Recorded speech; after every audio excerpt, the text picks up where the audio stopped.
It's only appropriate to dedicate today's shir to the memory of Rav Gavriel and Mr. Rivka Holtzberg and all the other korbanos that were killed in Bombay last week.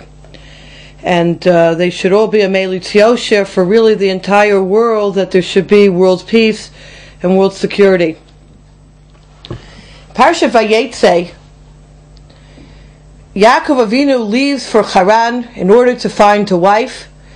And after the initial dream that he has of angels ascending and descending the ladder, we then find in the 29th chapter the story that happens to Yaakov Avinu on his arrival to Haran. If we learn together in source number 1, Yaakov lifted up his feet and went toward the land of the Easterners. He looked, and behold, a well in the field. And behold, 3 flocks of sheep lay there beside it. For from the well they would water the flocks. And the stone over the mouth of the well was large. When all the flocks would be assembled, there they would roll the stone from the mouth of the well, and water the sheep.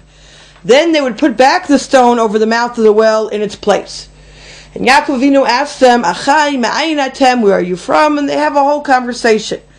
And Yaakov Avinu in source number 7 says, look, the day is still long. It's not yet time to bring the livestock in the flock and go on grazing. But they said, we will be unable to until all the flocks will have been gathered, and then we will roll the stone off the well, and we will then water the flock.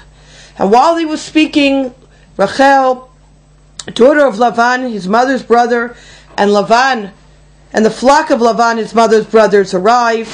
And when Yaakov saw this, he came forward, he rolled the stone off the mouth of the well, and watered the sheep of Lavan, his mother's brother. And as Rav Rice in the Sefer Lavinu Laskil in source numbers 4 and 5a point out very clearly, the Torah Kedosha is very careful on all the details that it tells us. And therefore he says, Lefi Pshutam Shel Dvarim, the bottom of 5a, Ein Kan El Sipur Maseh Shaya Ba'avar.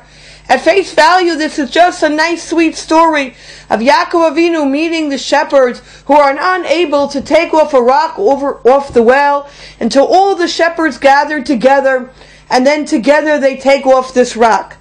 V'kamur Temehim Anu Mara Tara.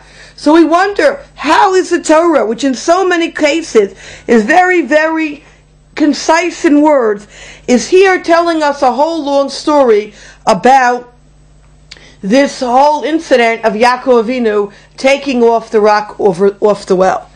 And therefore, the Mefarshim, the classic, the more contemporary, all see in this story some type of remez, some type of hint at future events, that encoded in the story is symbolism, it's lessons, it's meser, is aspects that we can learn for our lives.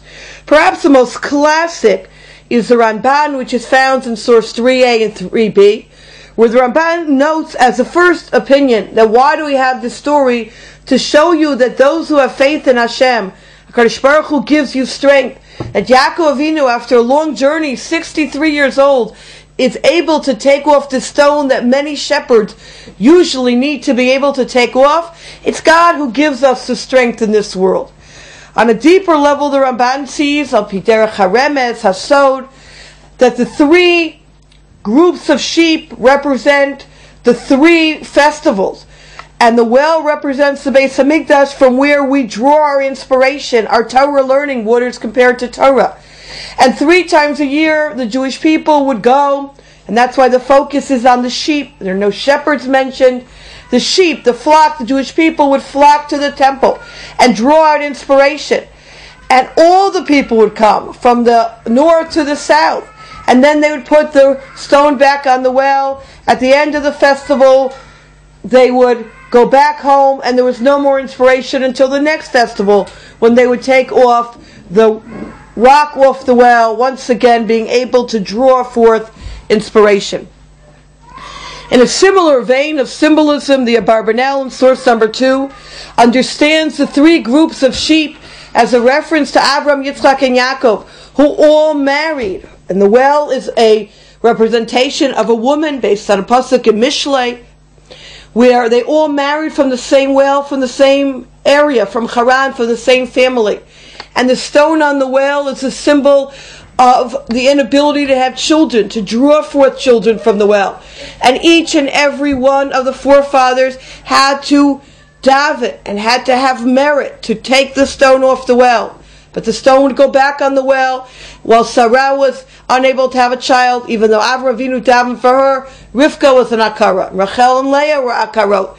And so Yaakov Avinu, when he sees this well, sees that he's going to have children, marry someone from this place, but recognizes that he would need to daven in order to be able to have these children. These are just some samples of the way to understand this story, and Yaakov Avinu seeing this well as his first introduction